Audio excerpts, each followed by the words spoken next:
स्वागत है आप लोगों का इस वीडियो में। तो एक और ये वर्ल्ड रिकॉर्ड जो पुराना रिकॉर्ड है उसकी बात हो रही है 1988 में। कोई एथलीट है ग्रिफिथ जॉयनर नाम की, उन्होंने 100 मीटर है ना को जीता था और कितने टाइम में रिकॉर्ड सेट किया था 10.54 सेकेंड। ठीक है। और कहा गया है कि मान लीजिए कि वो अपनी मैक्सिमम स्पीड बहुत शॉर्ट टाइम में आ जाती है। जब कोई एथलीट दौड़ता है आपने देखा होगा शुरू में तो वो रेस्ट पे रहता है, लेकिन वो तुरंत अपने मैक्सिमम स्पीड पे आ जाता है बहुत कम इंटरवल ऑफ टाइम में। ठीक है। और उसी की तो ट्रेनिंग करनी होती है। ठीक है, ताकि वो मैक्सिमम स्पीड से ज़्यादा डिस्टेंस ट्रैवल कर सके ताकि टाइम कम लगे। ठीक है। तो मैक्सिमम स्पीड मैं एकदम शुरू में ही मान लिया हूँ, है ना, उसको नेगलेक्ट करने के लिए बोला भी गया है क्वेश्चन में। उसकी मास 50 केजी है ना, और टाइम ये है। तो सबसे पहले तो क्या स्पीड निकाल लेना चाहिए, स्पीड कितना है, ये कांस्टेंट स्पीड। तो स्पीड क्या होता है, डिस्टेंस बाय टाइम, है ना। लिखूँ क्या, डिस्टेंस 100 मीटर है और टाइम कितनी है 10.54 सेकेंड।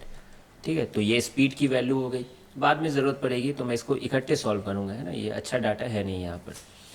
पहला क्वेश्चन पूछा गया है, पहला question, calculate the kinetic energy of, है ना, at her full speed. Kinetic energy बताइए। क्या ये बहुत सिंपल क्वेश्चन हो गया, हाफ mv²। ठीक है। मास की वैल्यू कितनी हो गई 50 केजी और v की स्क्वायर मतलब 100/10.54 का होल स्क्वायर। अब आप इसको सॉल्व कीजिएगा, ऑब्वियसली थोड़ा कैलकुलेटर का सहारा लेना पड़ेगा, ये डाटा अच्छा नहीं है। एग्जाम में आप टेंशन मत लेना, वहाँ अच्छे डाटा दिए जाएंगे। तो जब आप इसको सॉल्व करोगे तो ये आ रहा है 2250 जूल आ रहा है। ठीक है। इसको अप्रॉक्सीमेटली आप 2250 जूल ले सकते हो, कोई बुरी बात नहीं है। तो ये काइनेटिक एनर्जी आ गई, है ना। अब नेक्स्ट क्वेश्चन पे देखते हैं, बी नंबर पे कहा जा रहा है, assuming that the track the wind etcetera offered an average resistance of 1/10 of her weight, है ना। मतलब कि पीछे एक रेजिस्टिव फोर्स आ रही है ना। कौन ला रही है वो आप मत टेंशन लो, है ना। नेट बोल दिया गया है कि ये जो नेट है ना रेजिस्टिव फोर्स आ रही है उसकी एवरेज वैल्यू, एवरेज इसलिए बोला गया ताकि आप उसे कांस्टेंट की तरह ट्रीट कर सको। तो ये एवरेज जो रेजिस्टिव फोर्स है वो आ रही है 1/10 ऑफ वेट, है ना। वेट मतलब mg। क्लियर है ये चीज़। तो देखिए 1/10 और मास की वैल्यू 50 है और g की वैल्यू 9.8 है। तो ये रेजिस्टिव फोर्स आ गई आपकी 49 न्यूटन, है ना। क्लियर है ये चीज़। तो ये 49 न्यूटन आ गया। तो बी पार्ट भी हो गया।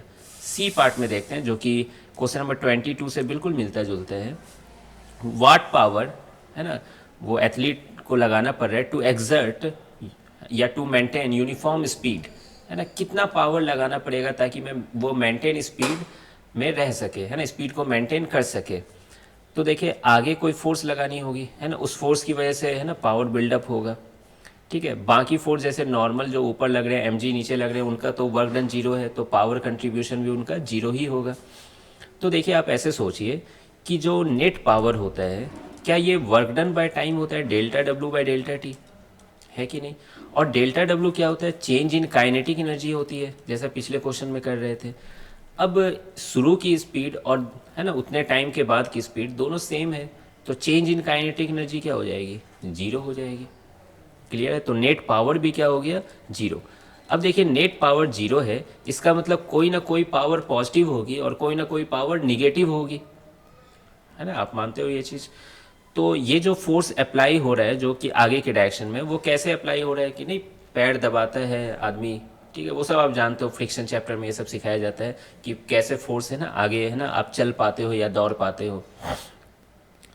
तो उस फोर्स की वजह से पावर पॉजिटिव आएगी। क्यों क्यों पॉजिटिव आएगी, क्योंकि आप ये चीज़ भी जानते हो कि पावर एफ डॉट वी होता है, पावर एफ डॉट वी होता है। ठीक है।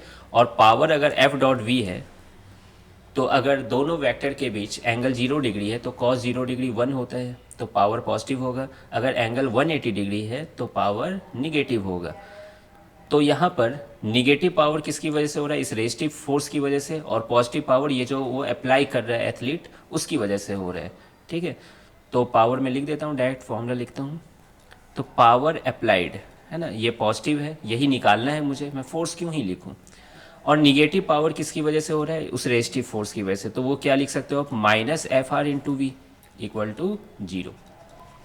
क्लियर है ये चीज़। आप ये सब काम एक लाइन में भी कर सकते थे, है ना, कोई बड़ी बात नहीं है उसमें, लेकिन मैं यहाँ थोड़ा स्टेप है ना दिखाना चाह रहा हूँ। तो पावर अप्लाइड कितना हो जाएगा, F R into V. F R की वैल्यू कितनी थी 49, और वी की वैल्यू कितनी थी, यहाँ पे आपने लिखा हुआ है 100/10.54। ठीक है, आप इसको सॉल्व करोगे तो अगेन ये अच्छा डाटा नहीं है, तो 464.89 वाट आ रहा है ये पावर। ठीक है, तो अप्रॉक्स में आप इसे क्या कर सकते हो, 465 वाट ले सकते हो। तो इतना पावर आपको अप्लाई करना होगा ताकि आप कांस्टेंट स्पीड मेंटेन कर सके।